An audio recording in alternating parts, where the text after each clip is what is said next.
ನೇಹಾ ಕೊಲೆ ಪ್ರಕರಣದ ಹಿನ್ನೆಲೆ ತುಮಕೂರಿನಲ್ಲಿ ಆರ್ ಅಶೋಕ್ ಪ್ರತಿಭಟನೆ. ದೇಶದಲ್ಲಿ ಕಾಂಗ್ರೆಸ್ ಪಕ್ಷ ಆಡಳಿತಕ್ಕೆ ಬಂದರೆ ಡೇಂಜರ್. ಬಿಜೆಪಿ ವಿರೋಧ ಪಕ್ಷದ ನಾಯಕ ಆರ್ ಅಶೋಕ್ ಹೇಳಿಕೆ.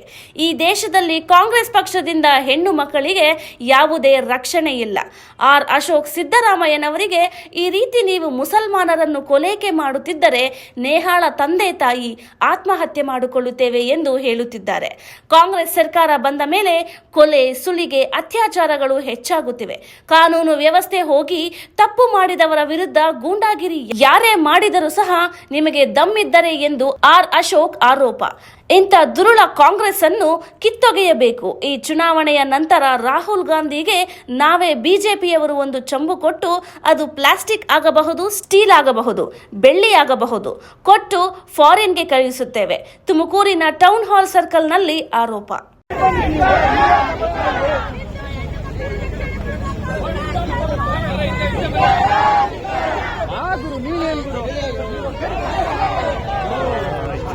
ಇತ್ತೀಚೆಗೆ ಮುಸ್ಲಿಂ ಮಹಿಳೆಯ ಹುಡುಗಿ ಕೊಲೆ ಆಗುತ್ತೆ, ಅದನ್ನ ಸುಟ್ಟಾಕಿ ಹಿಂದೂ ಯುವಕ ಮಾಡಿರ್ತಾನೆ.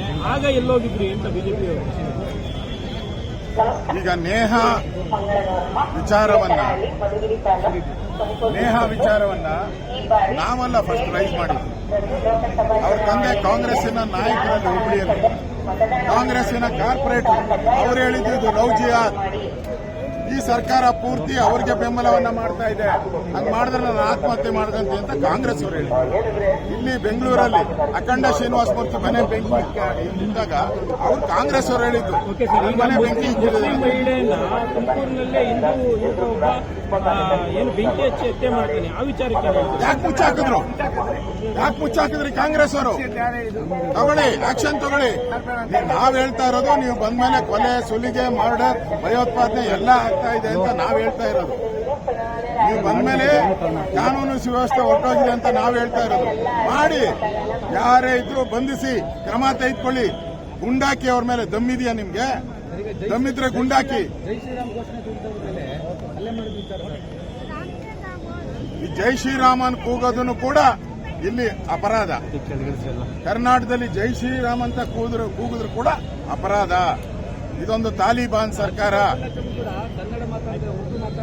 ಈಗಾಗಲೇ ನರೇಂದ್ರ ಮೋದಿ ಅವರು ನೆನ್ನೆನೂ ಕೂಡ ಹೇಳಿದ್ದಾರೆ, ನಮ್ಮ ದುಡ್ಡನ್ನ ತೆಗೆದುಕೊಂಡು ಯಾರು ಮಕ್ಕಳು ಜಾಸ್ತಿ ಮಾಡ್ತಾರೆ, ಯಾರು ಯಥೇಚ್ಛವಾಗಿ ಮಕ್ಕಳನ್ನ ಏರ್ತಾರೆ, ಹಡಿತಾರೆ, ಅವ್ರಿಗೆ ಟ್ರಾನ್ಸ್ಫರ್ ಮಾಡ್ತಾರೆ ಅಂತ ಸ್ವತಃ ಈ ದೇಶದ ಪ್ರಧಾನಿಯವರು ಹೇಳಿದ್ದಾರೆ. ಅದ್ರ ಅರ್ಥ ಆಯ್ತಾ?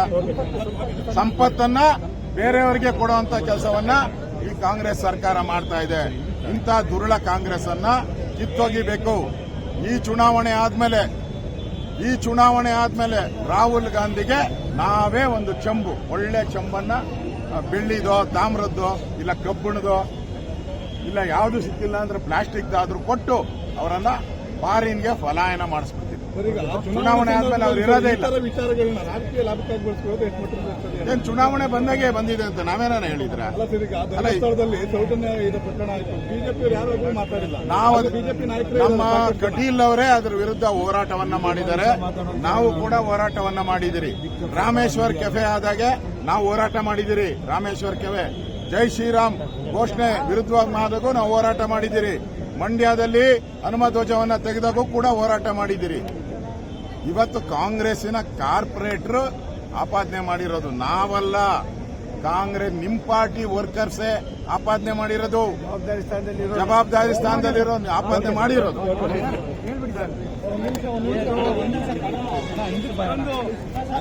ಚೊಂಬನ್ನ ಕೊಟ್ಟಿದ್ದಾರೆ ಅವರ ಅಡ್ವರ್ಟೈಸ್ಮೆಂಟ್. ಅದರಲ್ಲಿ ಪೂರ್ತಿ ರಕ್ತ ತುಂಬಿದೆ. ಹಿಂದೂಗಳ ರಕ್ತವನ್ನ ತುಂಬಿ ಚೆಲ್ತಾ ಇರೋದು ಅವರ ಚೊಂಬಿನ ಪ್ರತೀಕ ಅಂತ ಹೇಳಿದ್ದಾರೆ. ಕಾಂಗ್ರೆಸ್ ಬಂತು, ಭಯೋತ್ಪಾದನೆ ಬಂತು. ಕಾಂಗ್ರೆಸ್ ಬಂತು, ನಕ್ಸಲಿಸಂ ಬಂತು. ಕಾಂಗ್ರೆಸ್ ಬಂತು, ಲವ್ ಜಿಹಾದ್ ಬಂತು. ಇವತ್ತು ಲವ್ ಜಿಹಾದ್ ಹೆಸರಲ್ಲಿ ನೇಹಾ ಅವರ ಕಗ್ಗೊಲೆ ಆಗಿರುವಂಥದ್ದು ಇಡೀ ಕರ್ನಾಟಕ ಅಲ್ಲ, ಇಡೀ ದೇಶ ನೋಡ್ತಾ ಇದೆ. ಸನ್ಮಾನ್ಯ ಸಿದ್ದರಾಮಯ್ಯ ಅವರು, ಅದೇ ರೀತಿ ಗೃಹ ಸಚಿವರು, ಇದು ಲವ್ ಕೇಸ್ ಅಂತಾರೆ. ಅವ್ರಿಗೆ ಒಂಚೂರು ಕಾಮನ್ ಸೆನ್ಸ್ ಇದ್ದಿಲ್ಲ, ಸಾಮಾನ್ಯ ಜ್ಞಾನ. ನಾವು ಅದನ್ನೇ ಹೇಳಿದ್ದು, ಲವ್ ಅಂತಾನೆ ನಾವು ಹೇಳಿದ್ದು. ಲವ್ ಅಂದ್ರೇನೆ ಜಿಹಾದಿ. ಯಾರು ಮುಸ್ಲಿಂ ಯುವಕರನ್ನ ಟ್ರೈನ್ ಅಪ್ ಮಾಡಿ ಅವ್ರಿಗೆ ಹಣ ಕೊಟ್ಟು ಟ್ರೈನ್ ಅಪ್ ಮಾಡಿ ಅವ್ರನ್ನ ಕಳಿಸ್ತಾರೋ ಅದನ್ನೇ ಲವ್ ಜಿಹಾದ್ ಅನ್ನೋದು. ಬರೀ ಲವ್ ಅಲ್ಲ, ಲವ್ ಜಿಹಾದ್ ಇದು. ಅದನ್ನ ಕಾಂಗ್ರೆಸ್ ಅವರು ಇವತ್ತು ಮುಚ್ಚಿ ಹಾಕುವ ಪ್ರಯತ್ನವನ್ನ ಮಾಡ್ತಾ ಇದ್ದಾರೆ. ಇದರಲ್ಲಿ ರಾಜಕಾರಣವನ್ನ ತರುವಂತ ಪ್ರಯತ್ನ ಮಾಡ್ತಾ ಇದ್ದಾರೆ. ಕಾಂಗ್ರೆಸ್ ಅವರಿಗೆ ನಾನು ಪ್ರಶ್ನೆಯನ್ನ ಕೇಳಕ್ ಇಷ್ಟಪಡ್ತಾ ಇದ್ದೀನಿ. ಸಿದ್ದರಾಮಯ್ಯನವರೇ, ನಿಮ್ದು ಇದೊಂದೇ ಅಲ್ಲ ಫಸ್ಟ್ ಟೈಮ್ ನೀವು ಈ ತರ ಹಿಂದೂಗಳ ವಿರೋಧ ಮಾಡ್ತಾ ಇರೋದು. ಹಿಂದೆ ಕಾಂಗ್ರೆಸ್ಸಿನ ಒಬ್ಬ ಶಾಸಕ ಅಖಂಡ ಶ್ರೀನಿವಾಸ ಮೂರ್ತಿ ಮನೆ ಕಾಂಗ್ರೆಸ್ ಶಾಸಕ ಬೆಂಕಿ ಹಚ್ಚಿದ್ರು. ಮುಸ್ಲಿಂ ಮೂಲಭೂತವಾದಿಗಳು ಬಾಯಿ ಮುಚ್ಕೊಂಡು ಸುಮ್ಮನೆ ಆಗೋಟ್ರಿ. ಕಾಂಗ್ರೆಸ್ ಅವರವರು ಕಾಂಗ್ರೆಸ್ಸಿನ ಎಂಎಲ್ಎ ಮುಸ್ಲಿಂ ಬಂದಾಗ ನೀವು ಕಾಂಗ್ರೆಸ್ ಎಂಎಲ್ಎ ಇರಲಿ, ಎಂಪಿ ಇರಲಿ, ಮಂತ್ರಿ ಇರಲಿ, ಏನು ನೋಡಲ್ಲ. ಮುಸಲ್ಮಾನರ ರಕ್ಷಣೆಯನ್ನ ಮಾಡಕ್ಕೆ ಹೊರಟಿದ್ದೀರಾ. ನೇಹಾದಲ್ಲೂ ಅಷ್ಟೇ. ಅವರ ತಂದೆ ಕಾರ್ಪೊರೇಟರ್, ಕಾಂಗ್ರೆಸ್ ಕಾರ್ಪೊರೇಟರ್, ಅವರ ಮಗಳ ಹತ್ಯೆ ಆಗಿದೆ. ನೀವು ಮೌನ ರಾಮಯ್ಯ ಆಗಿದ್ದೀರಾ. ಮೌನ ರಾಮಯ್ಯ ಇವತ್ತು ಡಿ.ಕೆ. ಶಿವಕುಮಾರ್ ಅವರು ಒಂದು ಹೆಜ್ಜೆ ಮುಂದೆ ಹೋಗಿ ಈ ಮುಸ್ಲಿಂ ಯಾರ್ಯಾರಿದ್ದಾರೋ ಇವರೆಲ್ಲ ನನ್ನ ಬ್ರದರ್ಸ್ ಅಂದ್ರು. ಸದ್ಯಕ್ಕೆ ಸಿಸ್ಟರ್ಗಳನ್ನ ಹುಡುಕು ಅಂತ ನಾನು ಹೇಳ್ತಾ ಇದ್ದೀನಿ. ಬರೀ ಬ್ರದರ್ಸ್ ಆದ್ರೆ ಸಾಕಾಗಲ್ಲ. ಡಿ.ಕೆ. ಶಿವಕುಮಾರ್ ಅವರೇ, ನಿಮ್ಮ ಸಿಸ್ಟರ್ಗಳನ್ನೂ ಸ್ವಲ್ಪ ಹುಡುಕಿ ಅವ್ರನ್ನೂ ರಕ್ಷಣೆ ಮಾಡಿ. ಇವತ್ತು ಅವರ ಪ್ರಚಾರದಲ್ಲೇ ಡಿ.ಕೆ. ಶಿವಕುಮಾರ್, ಡಿ.ಕೆ. ಸುರೇಶ್ ಅವರ ಪ್ರಚಾರದಲ್ಲೇ ಪಾಕಿಸ್ತಾನ ಜಿಂದಾಬಾದ್ ಅಂದಿದ್ದಾರೆ 3 ದಿನದಿಂದ. ಏನೂ ಇಲ್ಲ. ಇವರು ಒಂದು ರೀತಿ ದೇಶವನ್ನ ಇಬ್ಬಾಗ ಮಾಡಕ್ಕೆ ಹೊರಟಿರುವಂತ ಕಾಂಗ್ರೆಸ್ ನಾಯಕರುಗಳು. ಇವತ್ತು ಈ ನೇಹಾ ಅವರ ಕೊಲೆ ಇವತ್ತು ನಿಜಕ್ಕೂ ಕಾಂಗ್ರೆಸ್ ಪಾರ್ಟಿಗೆ ನಾಚಿಕೆ, ಮಾನ, ಮರ್ಯಾದೆ ಏನೂ ಇಲ್ಲ. ಇವತ್ತು ಅವರಿಗೆ ರಾಜಾರೋಷವಾಗಿ ಓಡಾಡ್ತಾ ಇದ್ದಾರೆ. ಬೇರೆ ಯಾರಾದ್ರೂ ಮುಖ್ಯಮಂತ್ರಿಯಾಗಿ ರಾಜೀನಾಮೆ ಕೊಟ್ಟು ಹೋಗ್ತಾ ಇದ್ರು. ನಿಮಗೆ ಆ ರಾಜೀನಾಮೆ ಕೊಡಕ್ಕೂ ಮಾನ ಮರ್ಯಾದೆ ಇಲ್ಲದಕ್ಕಂತ ಅಧಿಕಾರದಲ್ಲಿ ಮುಂದುವರಿಯುವಂತ ಕೆಲಸವನ್ನ ಸಿದ್ದರಾಮಯ್ಯನವರು ಕಾಂಗ್ರೆಸ್ ಸರ್ಕಾರ ಮಾಡ್ತಾ ಇದೆ. ಇಡೀ ರಾಜ್ಯದಲ್ಲಿ ಒಂದು ರೀತಿ ಭಯೋತ್ಪಾದನಾ ಚಟುವಟಿಕೆ ನಡೀತಾ ಇದೆ. ಇವತ್ತು ಹುಬ್ಬಳ್ಳಿಯಲ್ಲಿ ನಡೆದಂತ ಘಟನೆ ಇರಬಹುದು. ಆ ಘಟನೆಗೆ ಅವರ ತಾಯಿ ಹೇಳಿದ್ದಾರೆ, ಅವರ ತಂದೆ ಹೇಳಿದ್ದಾರೆ, ನೀವು ಹಿಂಗೆ ಈ ಮುಸಲ್ಮಾನರನ್ನ ಓಲೈಕೆ ಮಾಡ್ತಾ ಇದ್ರೆ ನಾನು ಆತ್ಮಹತ್ಯೆ ಮಾಡ್ಕೊಂತೀನಿ ಅಂತ ಹೇಳಿದ್ದಾರೆ. ಬೇಕಾ ಸಿದ್ದರಾಮಯ್ಯನವರ ಇದಕ್ಕೆಲ್ಲ? ಇವತ್ತು ಈ ನಾಡಿನ ಹೆಣ್ಣು ಮಕ್ಕಳಿಗೆ ಇಲ್ಲಿ ರಕ್ಷಣೆನೇ ಇಲ್ಲ. ಈ ನಾಡಿನ ಹೆಣ್ಣು ಮಕ್ಕಳಿಗೆ ಇವತ್ತು ರಕ್ಷಣೆ ಇಲ್ಲ. ಇವತ್ತು ಕಾಂಗ್ರೆಸ್ ಒಂದು ರೀತಿ ನಕ್ಸಲರನ್ನ ಬೆಂಬಲ ಮಾಡುವಂಥದ್ದು, ಭಯೋತ್ಪಾದಕರನ್ನ ಬೆಂಬಲ ಮಾಡೋದು, ವೋಟ್ಗೋಸ್ಕರ ಏನ್ ಬೇಕಾದ್ರೂ ಮಾಡ್ತೀನಿ ಅಂತ ಹೇಳಿದ್ದಾರೆ. ಇವತ್ತು ಏನು ಚೊಂಬನ್ನ ಘೋಷಣೆ ಮಾಡಿದ್ದಾರೆ, ನಾವು ಅದನ್ನ ಇವತ್ತು ಕೌಂಟರ್ ಆಗಿ ನಾವು ಕೂಡ ಒಂದು ಮಾಡಿದ್ದೀವಿ ಘೋಷಣೆ. ಅಂದ್ರೆ ಇದರಲ್ಲಿ ಹಾಕಿರ್ತಾರಲ್ಲ ಎಲೆಕ್ಟ್ರಿಕ್ ಕಂಬದಲ್ಲಿ ಮುಟ್ಟಿದ್ರೆ ಎಲೆಕ್ಟ್ರಿಕ್ ಕಂಬ ಟ್ರಾನ್ಸ್ಫಾರ್ಮರ್ಗೆ ಹಾಕಿದಿರಿ. Danger danger danger. ಕಾಂಗ್ರೆಸ್ ಬಂದ್ರೆ ಡೇಂಜರ್, ಕಾಂಗ್ರೆಸ್ ಬಂದ್ರೆ ಕೊಲೆ, ಸುಲಿಗೆ, ಹತ್ಯೆ, ಕಾಂಗ್ರೆಸ್ ಬಂದ್ರೆ ನಕ್ಸಲಿಸಂ ಪ್ರಾರಂಭ ಆಗ್ತದೆ, ಕಾಂಗ್ರೆಸ್ ಬಂದ್ರೆ ಭಯೋತ್ಪಾದಕರ ರಕ್ಷಣೆ ಆಗುತ್ತೆ, ಕಾಂಗ್ರೆಸ್ ಬಂದ್ರೆ ಬರಗಾಲ ಬರುತ್ತೆ, ಕಾಂಗ್ರೆಸ್ ಬಂದ್ರೆ ಬರಗಾಲ, ಕಾಂಗ್ರೆಸ್ ಬಂದ್ರೆ ಕರೆಂಟ್ ಇಲ್ಲ, ಕಾಂಗ್ರೆಸ್ ಬಂದ್ರೆ 10 ಕೆಜಿ ಅಕ್ಕಿ ಕೊಡ್ತೀನಿ ಅಂದ್ರು, ಅಕ್ಕಿ ಇಲ್ಲ. ಒನ್ಲಿ ಅವ್ರು ಕೊಡೋವಂಥದ್ದು ಎಣ್ಣೆ ಎಣ್ಣೆ ಎಣ್ಣೆ ಎಣ್ಣೆ ಬಿಟ್ರೆ ಇನ್ನೇನು ಕೊಡಲ್ಲ ಅವರು. ಆ ಪರಿಸ್ಥಿತಿಯಲ್ಲಿ ಇರುವಂತ ಕಾಂಗ್ರೆಸ್ ಇವತ್ತು ಈ ನೇಹಾ ಹತ್ಯೆಯಲ್ಲಿ ಅಪರಾಧಿ ಸ್ಥಾನದಲ್ಲಿ ನಿಂತಿದ್ದಾರೆ. ಅಪರಾಧಿಗಳು ಇವತ್ತು ಕಾಂಗ್ರೆಸ್ ಪಾರ್ಟಿ. ಕಾಲೇಜಿನ ಕ್ಯಾಂಪಸ್ಗಳು ಸೇಫ್ ಇಲ್ಲ ಅಂದ್ರೆ ಇವತ್ತು ಈ ಸರ್ಕಾರ ನಡೆಸ್ತಾ ಇರುವಂತಹ ಕಾಂಗ್ರೆಸ್ ಒಂದು ರೀತಿ ಕರ್ನಾಟಕವನ್ನ ಗೂಂಡಾಗಳ ರಾಜ್ಯ ಮಾಡಿದೆ. ಯಾವ ರೀತಿ ಹಿಂದೆ ಲಲ್ಲು ಪ್ರಸಾದ್ ಯಾದವ್ ಇದ್ದಾಗ ಬಿಹಾರದಲ್ಲಿ ಗೂಂಡಾ ರಾಜ್ಯ ಇತ್ತು, ಅದೇ ರೀತಿ ಸಿದ್ದರಾಮಯ್ಯನವರು, ಡಿ.ಕೆ. ಶಿವಕುಮಾರ್ ಸರ್ಕಾರ ಕರ್ನಾಟಕದಲ್ಲಿ ಗೂಂಡಾ ರಾಜ್ಯ ಮಾಡಿದೆ. ಒಂದು ರೀತಿ ತೊಗಲಕ್ ದರ್ಬಾರ್ ಮಾಡಿದೆ. ತಾಲಿಬಾನ್ ಸರ್ಕಾರ ಇದು. ಕರ್ನಾಟಕದಲ್ಲಿರುವಂತದ್ದು ತಾಲಿಬಾನ್ ಸರ್ಕಾರ. ನೀವೇನ್ ಬೇಕಾದ್ರೂ ಮಾಡಿ, ನಿಮ್ಮನ್ನ ರಕ್ಷಣೆ ಮಾಡ್ತೀನಿ ಅಂತ ಹೇಳಿದ್ದಾರೆ.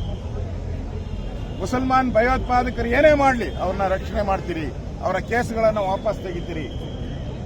ರಾಮೇಶ್ವರ ಕೆಫೆ ಏನ್ ಹೇಳಿದ್ರು ಅವರು? ಇದು ಹೋಟ್ಲ್ ಗಲಾಟೆ ಅಂತ ಹೇಳಿದ್ರು.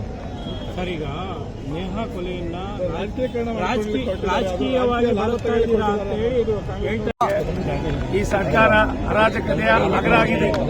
ನಮ್ಮ ಬನ್ನಪ್ಪ ಕಾಶ್ಯಪರವರು ನಮ್ಮ ಮಾತಾಡ್ತಾರೆ. ಒಂದು ಸತ್ಯ, ಯಾವ್ಯಾವ್ದಕ್ಕೂ ಯಾವ್ಯಾವ್ದು ಲಿಂಕ್ ಮಾಡೋದು ಬೇಡ. ಕಾನೂನು ಎಲ್ಲರಿಗೂ ಒಂದೇ, ಎಲ್ಲರಿಗೂ ಒಂದೇ. ಒಂದು ನಿಮಿಷಪ್ಪ ಪ್ಲೀಸ್. ಕಾನೂನು ಎಲ್ಲರಿಗೂ ಒಂದೇ. ಆ ಕಾನೂನನ್ನು ಪರಿಪಾಲನೆ ಮಾಡಬೇಕಾಗಿತ್ತು ನಾಗರಿಕ ಸರ್ಕಾರ. ಈ ಸರ್ಕಾರ ಸತ್ತಂತಾಗಿದೆ. ಒಂದು ಸತ್ಯ, ಒಬ್ಬ ಕಾಂಗ್ರೆಸ್ ಕಾರ್ಪೊರೇಟರ್ ಮಗಳನ್ನ ಪ್ರಿನ್ಸಿಪಾಲ್ರ ಚೇಂಬರ್ ಮುಂದಗಡೆ ನನ್ನನ್ನ ಲವ್ ಮಾಡು ಅಂತ ಹೇಳಿ 9 ಬಾರಿ ಹಿರಿತಾರೆ ಅಂದ್ರೆ ಇದೆಂತ ದುರಂತ ಅನ್ನೋದನ್ನ ನೀವುಗಳು ಅರ್ಥ ಮಾಡ್ಕೊಂಡು ಇದಕ್ಕೆಲ್ಲ ಉಪ್ಪು ಖಾರ ಸೇರಿಸೋದು ಬೇಡ. ಒಂದು ಸತ್ಯ, ಅವ್ರ ತಂದೆನೇ ಹೇಳ್ತಾರೆ ಇದು ಎಷ್ಟೊಂದು ಕ್ರೂರವಾದ ಕೆಲಸ ಅಂತ. ನಾನು ಇಷ್ಟು ಮಾತ್ರ ಹೇಳಕ್ಕೆ ಇಷ್ಟಪಡ್ತೀನಿ.